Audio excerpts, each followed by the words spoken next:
ओम शांति। कलयुग की अंतिम निशानी क्या है? कलयुग जाने की जो स्पष्ट निशानियां दिखती हैं वो क्या है, जो आज प्रैक्टिकल में दिख रही हैं, जो आज सभी देख रहे हैं कि वास्तव में कलयुग की अंत की निशानी क्या है। तो गीता में भी लिखा गया है कि कलयुग का अंत कब समझना चाहिए। तो उसमें लिखा गया है कि कलयुग का अंत तब समझना चाहिए जब 4 कुएं का पानी एक कुएं में भर जाएगा। 4 कुएं का पानी एक कुएं में भर जाएगा, लेकिन एक कुएं का पानी 4 कुएं में नहीं भरेगा। इस बात को अच्छे से समझना, तब समझना कि ये कलयुग का अंत समय है। मनुष्य सोचता है कि 4 कुएं का पानी अगर एक कुएं में भर गया तो क्या एक का पानी 4 कुएं में नहीं भरेगा? तो कलयुग के अंत में नहीं भरेगा, क्योंकि वो जड़ कुएं की बात नहीं है, चैतन्य कुएं की यहाँ बात हो रही है। यहाँ जड़ कुएं जो हैं उसकी बात नहीं, यहाँ चैतन्य जो कुएं हैं उसकी बात हो रही है कि आज एक माता पिता 4 बच्चे के पानी को अपने में समा लेते हैं। यानी कि एक माता पिता के 4 बच्चे होते हैं तो वो 4 बच्चे, उनके जो खर्चे होते हैं, जो भी आदि बातें हैं, उन सबको अपने में समा लेते हैं, अपने कुएं में समा लेते हैं। लेकिन जब एक माता पिता को समाना आता है तो 4 कुएं मिलकर के नहीं समा सकते हैं। माना जब एक माता पिता को आवश्यकता होती है तो वो 4 कुएं यानी कि 4 बच्चे मिलकर के एक माता पिता को नहीं समा पाते हैं। एक माता पिता को 4 बच्चे नहीं संभाल पाते हैं, या तो माता पिता को अलग कर देंगे। ये प्रैक्टिकल में आज देख रहे हैं, माता पिता को अलग कर देंगे या कई बार बारी बारी से रखेंगे।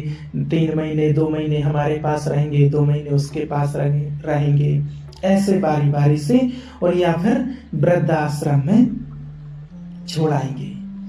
कहते हैं वृद्धाश्रम में जाकर के रहो।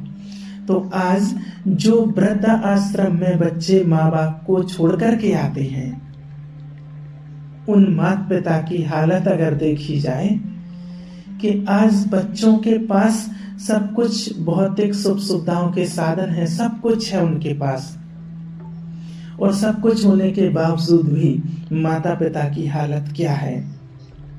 तो आज माता पिता को वहां छोड़ कर के आई। आज इतना तक हो गया है कि लोगों के पास कुत्ते को टाइम है, कुत्ते को पालने को टाइम है, कुत्ते के खर्चे के लिए टाइम है, लेकिन माता पिता के लिए, जैसे माता पिता ने उनको कैसे पाला होगा, पालन पोषण किया होगा, क्या क्या आशाएं रहती हैं माता पिता की कि चलो बच्चे बड़े होंगे, बड़े होकर के क्या क्या करेंगे, क्या क्या वो सपने देखते हैं जब बच्चे छोटे रहते हैं। और जब वो बच्चे को पालने में लेते हैं, झुलाते हैं, तभी वो अपने सपने सजाना शुरू कर देते हैं कि बच्चा बड़ा होगा क्या करेगा, जब बच्चा जिम्मेवार हो जाएगा, ये कोई धंधा करने लगेगा, इसको जॉब मिल जाएगी, तब हम क्या क्या करेंगे। ऐसे तरह तरह के सपने माता पिता देखने लगते हैं। और जब बड़े हो जाते हैं बच्चे, शादी हो जाती है, और उसके बाद जब उनके सामने सीन आता है, या तो अलग कर देते हैं। आज कितने ऐसे केस आप सभी ने देखे होंगे कि माता पिता खाना के लिए तरस रहे हैं, अलग कर दिए गए हैं। कई तो आज इतना तक भी होने लगा है कि बच्चे माता पिता को मारने भी लगे हैं, मारने में भी देरी नहीं करते। कितने कैसे ऐसे आए हैं कि इसकी जो बच्चों ने माता पिता के मर्डर कर दिए हैं, कोई प्रॉपर्टी के पीछे या कुछ और कारण से। तो अब उन माता पिता को वृद्धाश्रम में छोड़ करके आते हैं, तो वृद्धाश्रम में वो बैठे बैठे और फिर उनका क्या चिंतन चलता है, क्या सोचते होंगे। तो आज ये स्थिति सभी प्रैक्टिकल में देख रहे हैं। तो आज माता पिता की हालत क्या है, तो आज ये स्पष्ट बताता है कि ये कलयुग का अंतिम समय ही तो है। नहीं तो आज मदर टेरेसा क्यों बनती थी, क्यों बनी? मदर टेरेसा सिस्टर टेरेसा थी, एक कमिश्नरी स्कूल चलाती थी। लेकिन एक दिन कहा जाता है कि वो अपनी कुछ बहनों के साथ मॉर्निंग वॉक पर गई थी, और वहां पर एक दर्द भरी ससकने की आवाज सुनाई दी उनको। चारों ओर देखा, कोई नजर नहीं आ रहा था। उस दिशा में जब वो आगे बढ़ी तो देखा कि एक कचड़े के डब्बे में एक आदमी पड़ा है और वो कुष्ठ रोगी था। और इस हालत में वो अंदर में पड़ा हुआ था कि चूहे उसके शरीर को नोच रहे थे, चूहे उसके शरीर को काट रहे थे। मदर टेरेसा ने जब इसकी हालत देखी, ऐसी स्थिति थी उसकी, और उसको बाहर निकाला और उनको पूछा कि अंदर कैसे चला गया। उस वक्त वो व्यक्ति रोते हुए कहता है कि जब से मुझे बीमारी हुई है तब से लेकर के मैंने जीवन में दुख के सिवाय कुछ भी नहीं देखा, और आज मेरे बच्चे भी मुझसे तंग हो गए कि कल रात को मुझे मेरे बेटे ने आकर के मुझे कचड़े के डिब्बे में आकर फेंक दिया और कहा कि मर जा बुड्ढा, ऐसे रोग से तो तू हमें भी इसके शिकार बना देगा। और ऐसा कह के मुझे इस डिब्बे में फेंक गया। वो कहता है कि मौत भी कैसी है कि आधा मेरा शरीर चूहों ने खा लिया, उसके बाद भी मुझे मौत नहीं आती है। और वो इतना रो रहा था, यही चीज ने उनके हृदय को परिवर्तन किया। उसने अपनी मदर टेरेसा ने अपनी मिशनरी वाले लोगों को बताया कि हमें ऐसे लोगों के लिए, ऐसे दुखी पीड़ित लोगों के लिए भी कुछ करना होगा। तब उनके मिशनरी वालों ने कहा कि हम यहाँ आए हैं स्कूल चलाने के लिए, शिक्षा देने के लिए, ये कार्य के लिए हम यहाँ नहीं आए हैं। उसी वक्त कहा जाता है कि मदर टेरेसा ने उस मिशनरी को छोड़ करके अपनी एक अलग संस्था बनाई कि जहां पर इन लोगों की, ऐसे दुखी लोगों की सेवा करने का दृढ़ संकल्प किया।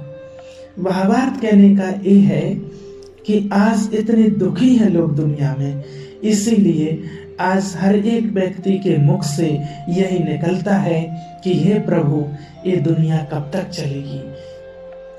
अब तो घोर पापाचार की दुनिया है, क्योंकि दुख बहुत बढ़ गया है। आज हर इंसान दुखी है, बहुत दुखी है, और हर माता पिता अपने बच्चों से किसी न किसी प्रकार से अधिकतर दुखी ही है। अब ये दुनिया कब तक चलेगी, तो त्राहिमाम हो रहे हैं। तो इसीलिए परमात्मा ने आकर के जो बताया है कि कलयुग अभी बच्चा नहीं है, थोड़ा सा और बचा है। और अभी भी अगर हम कलयुग को बच्चा समझें तो वृद्धावस्था में क्या होगा, सोचने की बात है। जब बच्चा है और जब ऐसी स्थिति बच्चे में है अभी कि कलयुग अभी बच्चा है और ऐसी स्थिति इस युग की है, इतना दुख कष्ट अत्याचार पापाचार इतने बढ़ रहे हैं, तो फिर उसके जो अति में, माना जब वो वृद्ध होगा, जब अति होगी, जब बूढ़ा होगा, तब क्या होगा, उसकी वृद्धावस्था में क्या होगा, सोचने की बात है। तो अति है ये, इसलिए जहां अति है तो उसका अंत निश्चित है। तो कहने का भावार्थ कि जैसे कोई बात पढ़ते पढ़ते कई बार शब्द फेर हो जाते हैं, इसी तरह कलयुग अभी बच्चा नहीं। शास्त्रों के अनुसार ही अगर देखा जाए तो सारे धर्म गलाने के लक्षण देखते हुए तो कलयुग अभी थोड़ा सा बचा है, अभी बच्चा वो नहीं रहा है। इसलिए हमें समय को देखते हुए और हमें अपने पुण्य कर्मों की पूंजी को जमा करना है, पाप कर्म में नहीं करने हैं। ओम शांति।